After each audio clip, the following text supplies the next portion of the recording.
ఈ టెంపుల్ లో ఈవినింగ్ చీకటి అయితే ఇక్కడ ఒక్కరు కూడా ఉండారంట. వెల్కమ్ బ్యాక్ టు ద అందర్ వీడియో. ఈ రోజు మా ఆడలేడీస్ వేసుకొని నాయనపల్లి మశాన్ దగ్గరికి అయితే వెళ్తున్నాం. ఈ టెంపుల్ ప్రాపర్ స్టోరీ అయితే నాకు తెలియదు కానీ ఈవినింగ్ 5 o'clock అయ్యేసరికి ఇక్కడ ఒక్కరు కూడా ఉండారంట. అదేంటో మరి ఇక్కడ ఉన్న వాళ్ళు చాలా మంది నమ్మేది అమ్మవారు నైట్ టైం లేచి ఈ ప్లేస్ మొత్తం తిరుగుతుందంట గురి చుట్టూ. ఇక్కడికి వీక్లీ సండే వచ్చి వాళ్ళ వెహికల్స్ కి పూజ చేయించుకుంటూ వాళ్ళ మొక్కులను తీర్చుకుంటూ ఉంటారు. అందరు కోళ్ళని ఇక్కడికి చేతుల్లో పట్టుకొస్తే తాత మాత్రం ఏకంగా సంచిల్నే వేసుకొచ్చిండు. ఇన్నాళ్ళు చెప్తుంటే అర్థం కాలేదు పెద్దల మాట సద్దిమూట అనేది ఇదేనేమో. అది జనం వస్తారు అనుకున్నా గానీ మరీ ఇంతమంది వస్తారని నేను అస్సలు ఎక్స్పెక్ట్ చేయలేదు. ఈ మందిలో నేనెక్కడ కాడబడతానని భయపడ్డా కాసేపు.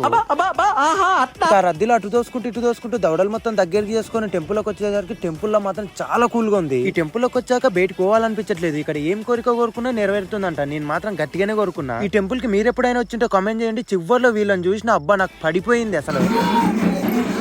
వాళ్ళు వందిచ్చేదాకా ఇక్కడ నుంచి కదలని అంటున్నారు. మా అమ్మనేమో కూరగాయల బైరంలాక 50 అంటుంది. ఇంకొకతను అయితే కోసుకుంటున్నారు ఒకటేసారి.